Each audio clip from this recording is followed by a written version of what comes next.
곁에서 권이란 상처받아 아픈 아이가 없는 세상을 바라며 들어가며 교사로 첫걸음을 시작한 학교에서 만난 아이가 산사태로 죽었다. 각 결혼한 32살 많이 울었다. 8년 뒤 탄광 마을에서 만난 아이가 혀와 뇌에 암이 번져 말도 제대로 못하고 죽었다. 병원을 나서며 무력감에 짓눌렸다. 장례식장에서 할머니를 끌어안고 통곡했다. 한 아이는 고등학교 2학년, 한 아이는 중학교 3학년이었다. 물과 불의 아이를 잃기도 했다. 선생님, 내가 먼저 떠나야지. 어떻게 아이들이 먼저 죽는단 말인가. 마음 깊이 박힌 슬픔이 조금씩 옅어질 때 가스 폭발 사고를 당한 아이들을 만났다. 아이들과 지내며 힘들었다.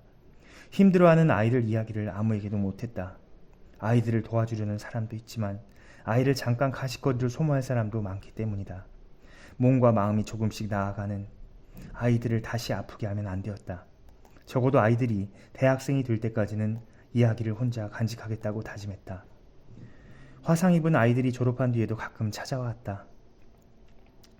아이들 소식에 귀를 기울였다. 아이들과 떨어져 듣는 소식이 나빠 보이진 않았다. 그래도 불안했다.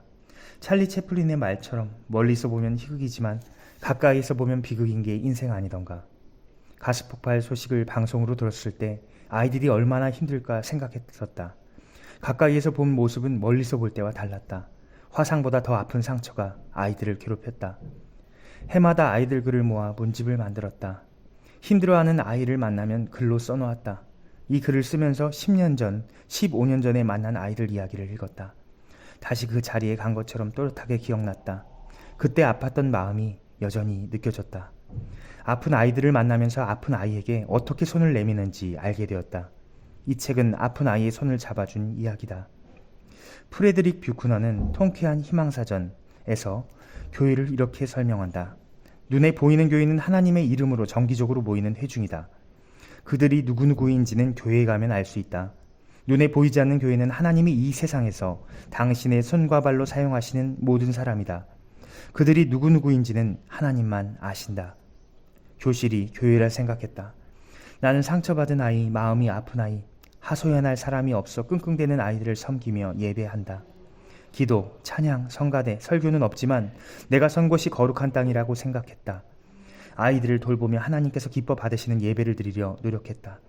내가 아이들과 지내는 시간을 여호와 하나님께서 예배로 받으시면 좋겠다고 생각했다. 그러면 정말 좋겠다고. 글을 쓰다 보니 나를 변호하고 좋게 꾸미려는 마음이 커진다. 글 일부가 틀림없이 과장되었을 것이다. 아이들에게 다가간 내가 아니라 내게 다가온 아이들이 훌륭하다. 마음을 살피는 일도 어렵지만 마음을 솔직하게 드러내는 건 더 어려우니까. 숨겨둔 이야기를 들려준 아이들에게 고맙다. 또한 나를 아이들 앞에 세워주신 하나님께 감사드린다.